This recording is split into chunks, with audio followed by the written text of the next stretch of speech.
Yeah. Pentru cel care m-a învățat să râd chiar și când doare, pentru maestrul care a murit ca eu să pot trăi drept teps. Când eram doar un copil, fără drum, fără glas, tu ai venit bătrâne și mi-ai spus că am un pas. Când mine arde focul, dar trebuie să-l stăpânesc, că eroi nu se nasc, ei învață să greșesc. M-ai dus prin ploaie, prin lupte, prin frică. Mi-ai zis Naruto, viața nu-i simplă, dar e unică. Și când lumea mă ura, tu ai stat acolo. Ai fost tatăl ce n-am avut, ai fost simbolul meu, bro.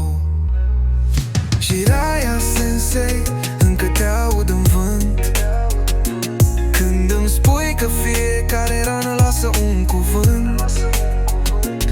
Ai plecat, dar ai lăsat un vis în mine, să cred că binele nu moare, doar luminează în tăcere. Țin minte cum zâmbeai, chiar dacă sufereai, și în ochii tăi vedeam greul, dar nu-l arătai. Mi-ai spus scrieți povestea, dar fă-o sincer.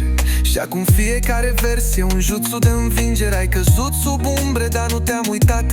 Am jurat pe frunzi, eu să-ți duc visul mai departe, Sensei neapărat. Pentru mine ai fost lumină, noroi, un ninja legendar, dar și omul de sub ploi.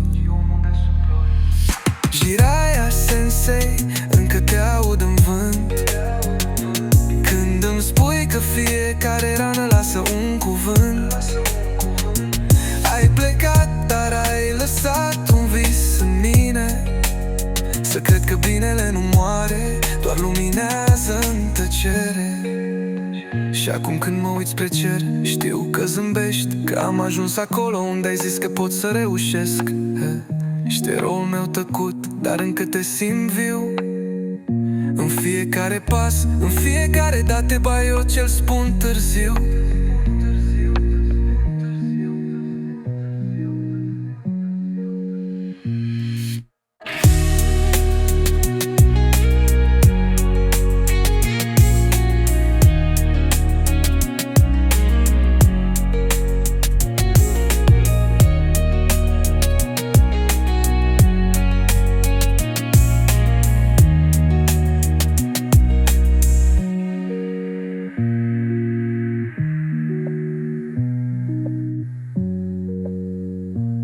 Și acum când mă uit spre cer, știu că zâmbești, că am ajuns acolo unde ai zis că pot să reușesc.